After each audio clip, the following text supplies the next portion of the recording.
Thomas the tank engine wouldn't stop being a nuisance. Night after night he kept the other engines awake. I'm tired of pushing coaches. I want to see the world. The other engines didn't take much notice, for Thomas was a little engine with a long tongue.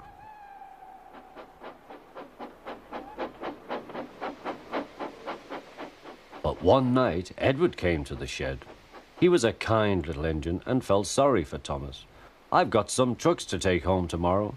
If you take them instead of me, I'll push coaches in the yard." "Thank you," said Thomas. "That will be nice." Next morning, Edward and Thomas asked their drivers, and when they said yes, Thomas ran off happily to find trucks.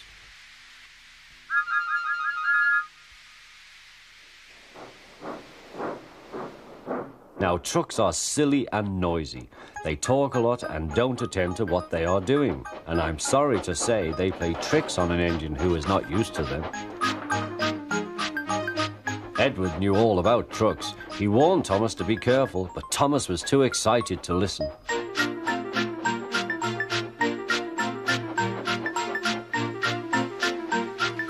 The shunter fastened the coupling, and when the signal dropped, Thomas was ready. The guard blew his whistle.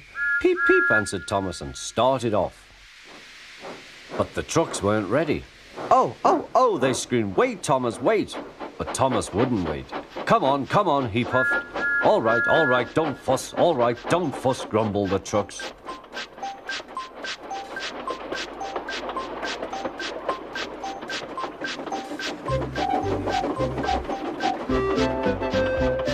Thomas began going faster and faster. "Whee!" he whistled as he rushed through Henry's tunnel.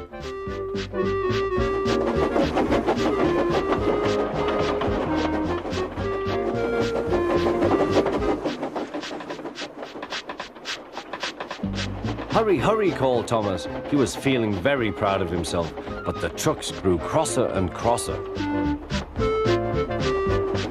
At last, Thomas slowed down as he came to Gordon's Hill.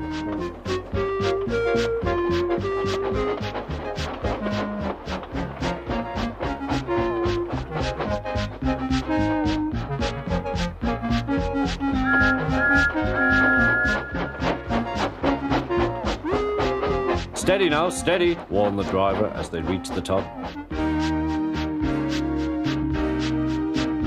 He began to put on the brakes. We're stopping," called Thomas. No," answered the trucks, bumping into each other. Go on." Before the driver could stop them, they had pushed Thomas down the hill and were rattling and laughing behind him. Poor Thomas tried hard to stop them from making him go too fast. Stop pushing, he hissed, but the trucks took no notice. Go on, they giggled in their silly way.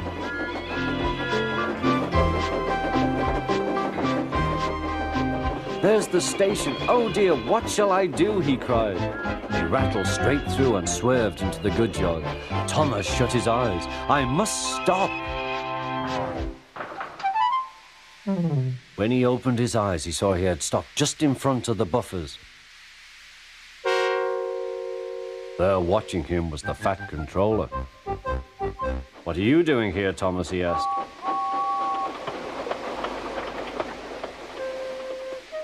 "I brought Edward's trucks," Thomas answered. "Why did you come so fast?" "I didn't mean to. I was pushed," said Thomas. "You've got a lot to learn about trucks then, little Thomas. After pushing them about here for a few weeks, you'll know almost as much about them as Edward. Then you'll be a really useful engine."